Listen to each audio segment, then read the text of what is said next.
And Senator, I know because you've been in Washington for some time now that these debates come up over relief for disaster areas and so forth.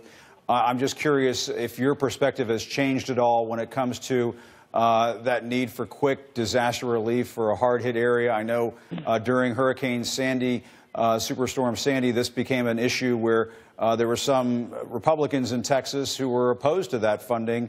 And now many of those members of Congress would like to see help come in as quickly as possible. I know at that time you were one of those Republicans who were opposed to that emergency funding. What is your sense of it now? Is your perspective different now that you're seeing this happening in your home state?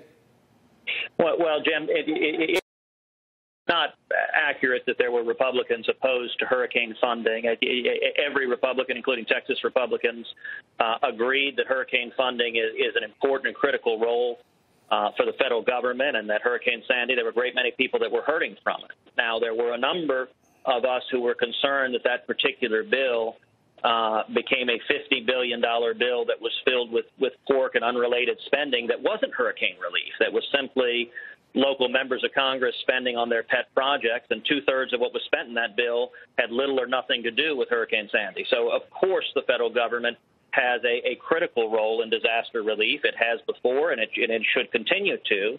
But you should not have members of Congress that are exploiting disasters to fund their pet projects. And so there'll be time for all those debates in Washington. Right now, Jim, the immediate focus is on preserving life and saving lives. There are still a substantial number of people here in Texas who are experiencing flooding.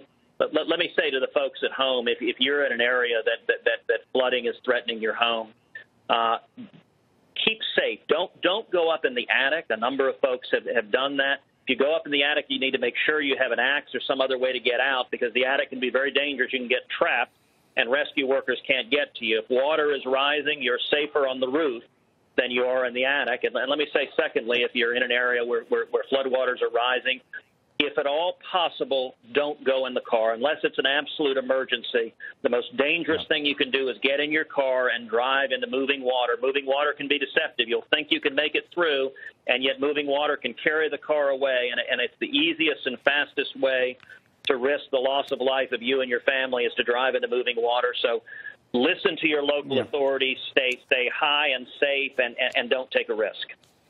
That's all very good advice. A final question, Senator. I know you're busy, and I want to let you get back to doing everything you can out there. But a lot of people are pointing out that you voted against aid for Sandy after that catastrophic storm up in the Northeast, that package back in 2012. And they're pointing at you and saying you're asking for money now when you weren't willing to help the people in the Northeast. What do you have to say to them? Well, look, there's time for political sniping later. I think our focus needs to be on this crisis and this disaster. These are people who needed money and who needed funding right after that storm. I covered those people. Many of them, just like those in Houston, lost absolutely everything they owned.